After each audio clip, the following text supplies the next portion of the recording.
Hi folks.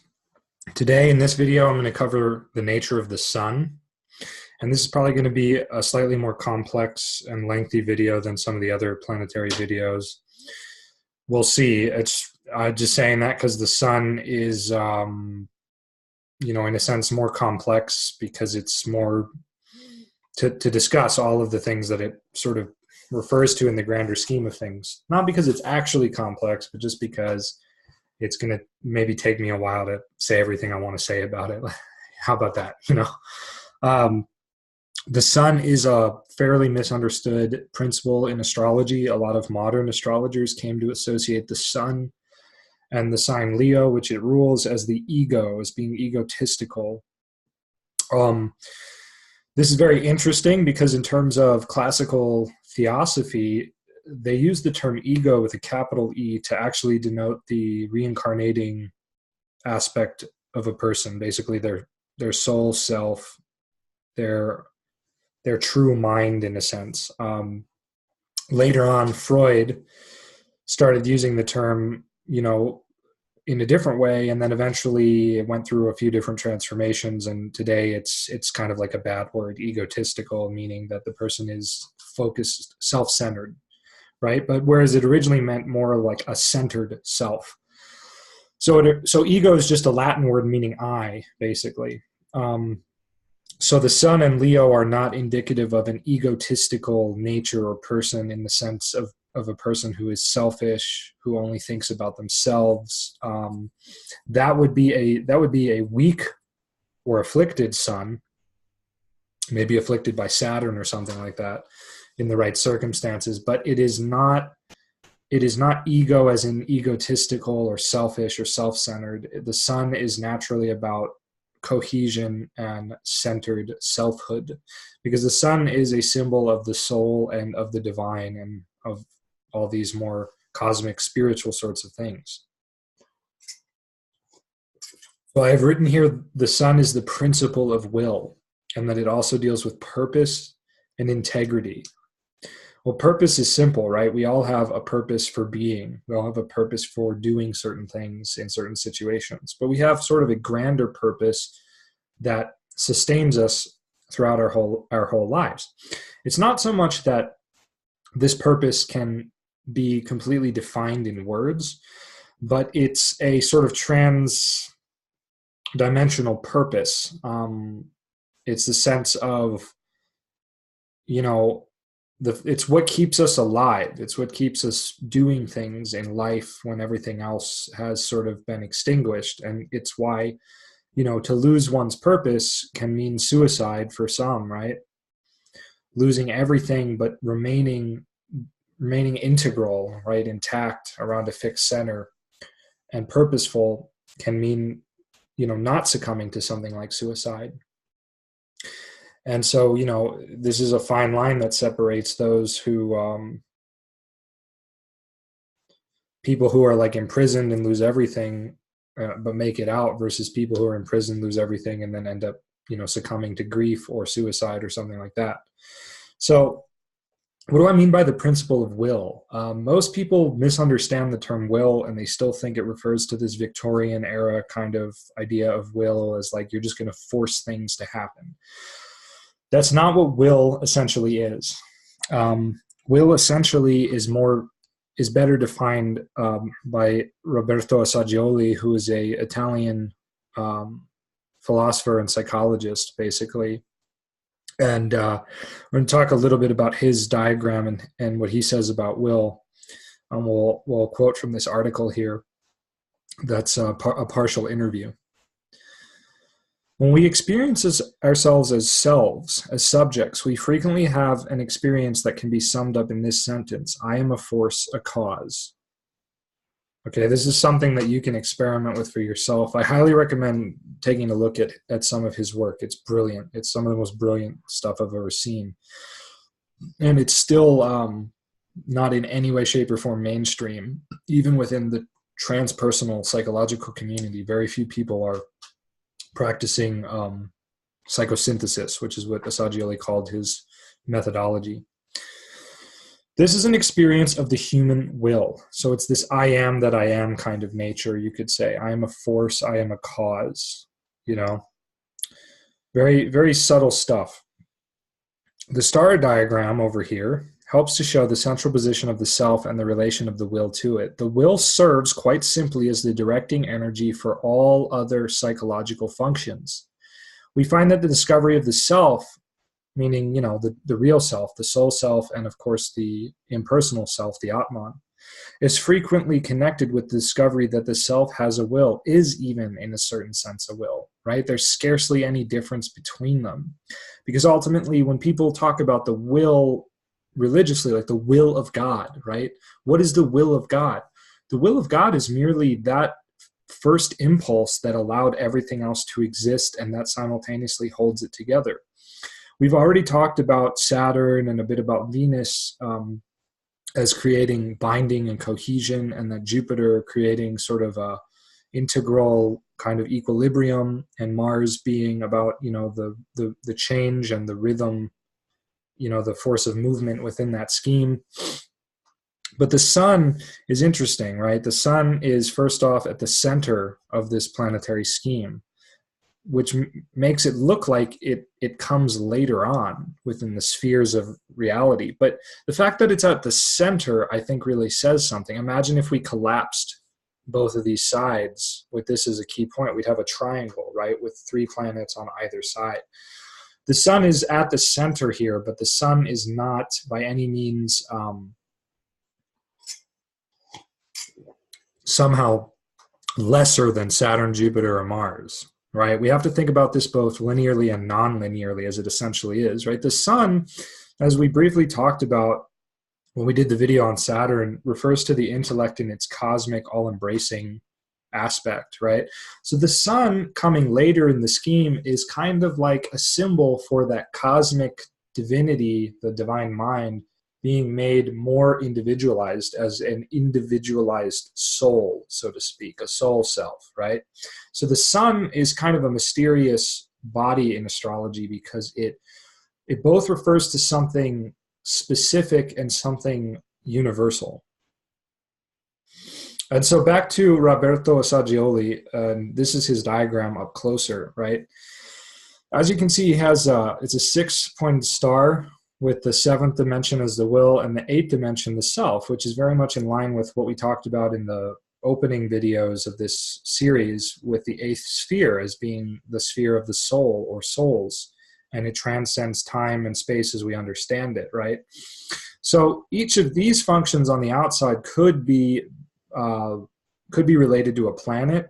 It might be a little hard to do that, you know, and I'm not going to dwell too much on that, but we might say, like, this is Venus, perhaps this is either, you know, Mercury or Saturn, this is the moon, this is Mars, and then, you know, one of these would be like either Mercury or Jupiter, and either Mercury or Jupiter. I'm not totally sure how it would, maybe Mercury and Jupiter, and this would be Saturn. Whatever. It's not an exactly perfect thing to do that, but you get the idea. Is that he was building his analogy off of Alice Bailey's teachings on the 7 rays, which also are related to the 7 traditional planets. So that's kind of where a lot of his ideas came from, and he synthesized them and presented them in a simpler and more direct form. And so as you can see, the will, right, and the self, which is the point, this is even the glyph of the sun in astrology. And the will is just sort of this energy that the self uses to direct whatever its agenda is, when it wants to be intuitive, when it wants to imagine things, when it wants to think, right? It's directing those things from behind the scenes through the will. So the will is at the source of all things. The will is what allows everything to be. You know, the will decides to create the Saturnic structure. The will decides to fill it with Jupiterian power. The will decides to put it in motion as Mars. It decides to make it beautiful and harmonious as Venus, and it decides so on in the Mercury sphere and the lunar sphere. The will is the thing that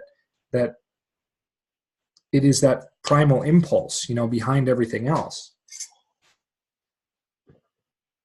It is sort of the pure energy of everything else before it becomes more specific, concrete things.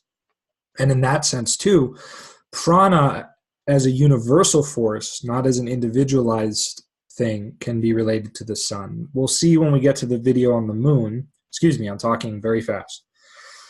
We'll see when we get to the video on the moon that the moon is the vital spirit, the individual body of prana and so on. But the sun can be referred to prana as a universal life force. And Blavatsky here says, prana or life is strictly speaking the radiating force or energy of Atma as the universal life in oneself. It's lower, or rather in its effects, more physical because manifesting aspect. Prana or life permeates the whole being of the objective universe and is called only a principle because it is an indispensable factor and the deus ex machina of the living man, the ghost or God in the machine, which is a term I also like to use to describe the nodes in their function. Another video for another time, or check out my videos on the nodes if you want to learn more about that. But anyway, so the will is really this primal energy, this primal power that's behind everything else, that's bringing everything else together, that is enforcing and creating the very laws of the cosmos, right? And so when we look at it according to the Sufis in terms of our own self aspect, right, it's no wonder that the spirit, Ahru, is related to the sun, okay? So the sun is basically the representative of the soul in man. It is functionally in astrological symbolism, it is more in the system of interpreting a chart, it is more like the gateway to the soul in a sense. But let's read what Titus Burckhardt has said about it. The spirit Ahru is both knowledge and being. In man, these two aspects are in a way polarized as the reason and the heart. The heart marks what we are in the light of eternity, while reason marks what we think. Remember Saturn and Mercury, mostly Saturn.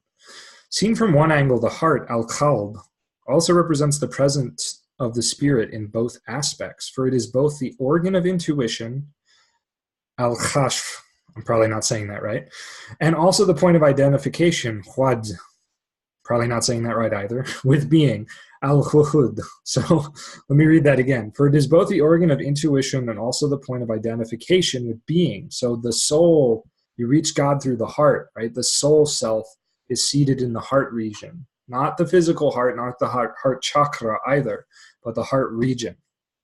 And of course, the sun refers to the heart, and being midway in this arrangement, right? It is in the center. It is in the heart. Okay, according to the divine saying, Hadith Qudsi, revealed through the mouth of the prophet, God said, "The heavens and the earth cannot contain me, but the heart of my believing servant does contain me." This is a nod to the prior unity of man with God and vice versa.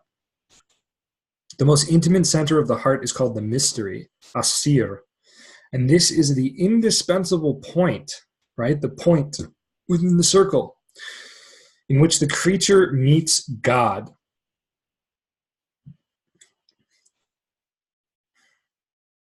Pausing for dramatic effect. Ordinarily, the spiritual reality of the heart is veiled by the egocentric consciousness. This assimilates the heart to its own center of gravity, which will be either mind or feeling according to the tendencies of the particular being. So in other words, the heart is the spiritual reality of the heart is veiled by our thoughts and our feelings in varying proportions. Right? The sun is also related to the intellect, or nous, or divine mind, as I've said before, and I think I talked a little bit about it in the Saturn video too. The intellect, the cosmic intellect, does not have as its immediate object the empirical existence of things, but their permanent essences, which are relatively non-existing, since on the sensory plane they are not manifested. Right? The permanent essence is not manifested. It's a shadow or a mirror image of that thing that's manifested, just like Plato's archetypes. Now, this purely intellectual knowledge implies direct identification with its object, so a unity, right? There's no separation. And that is the decisive criterion which distinguishes intellectual vision, right, prophecy and things like that, from rational working of the mind. And this is why astrology was a ninth house phenomenon in ancient astrology, at least in Hellenistic and Persian Arabic astrology. Ninth house is also the joy of the sun. So this vision does not, however, exclude sensory knowledge. Rather, it includes it since it is its essence, although a particular state of consciousness may exclude one in favor of the other, right? If there's any separation, there's no knowing. There's only conjecture, which brings us back to Mars.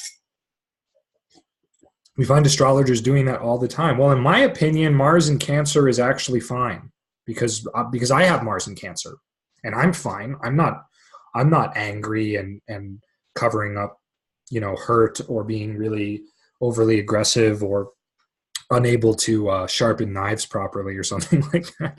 Not that Mars in Cancer is always those things, but my point is you find this a lot where astrologers, they get away from the all-embracing nature of the intellect and from this knowledge, this gnosis that comes from unification with something. And so they get into conjecture and opinion based on their own subjectivity. So I also want to read what I wrote on the sun because it'll also, I think, help clear up some things. Not doing this for all the planets. You can always visit my website here and read it. But the sun, Lord of Will, is the astrological symbol of divinity. In a nativity, it signifies the individual soul, which is situated in and behind the physical heart, which the sun is also associated with in astrological physiology. It gives us insight concerning the connection to truth within the life of a person.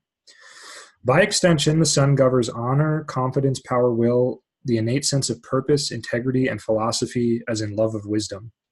The light of the remaining astrological bodies are merely reflections of the sun's light. And this is very important because it, again, emphasizes this nature of the sun as the will and sort of the all. It's just the primal energy. It is this light alone which instills things with luminosity, inspire them to bring and brings them to life. As all the other bodies orbit the sun, so too is it a symbol of integration around a fixed center, like the will that Assagioli described. The astrological doctrine of Sufi mystic Ibn Arabi relates the sun to the heart, al-qalb, and thereby the spirit, al-khru, as I've just described. So that's essentially what the sun is. I think that's the best I can really do with it for right now, To me, it's just pretty straightforward. So I hope that this video was helpful. If you still sort of have questions about the sun in the grander scheme of things, please, shoot me an email or leave a comment or, contemplate what I've written and do some more digging. There's always more that can be understood, and the less intellectual it is, the less conceptual it is, and the more directly, purely intellectual, intuitive it is, the better, right? Okay, well, thanks for tuning in. I hope you're enjoying this series. Please hit like and subscribe if you want to stay more current. Please spread this video around, share it, and visit my site for personal readings and more. Thanks. Have a great day.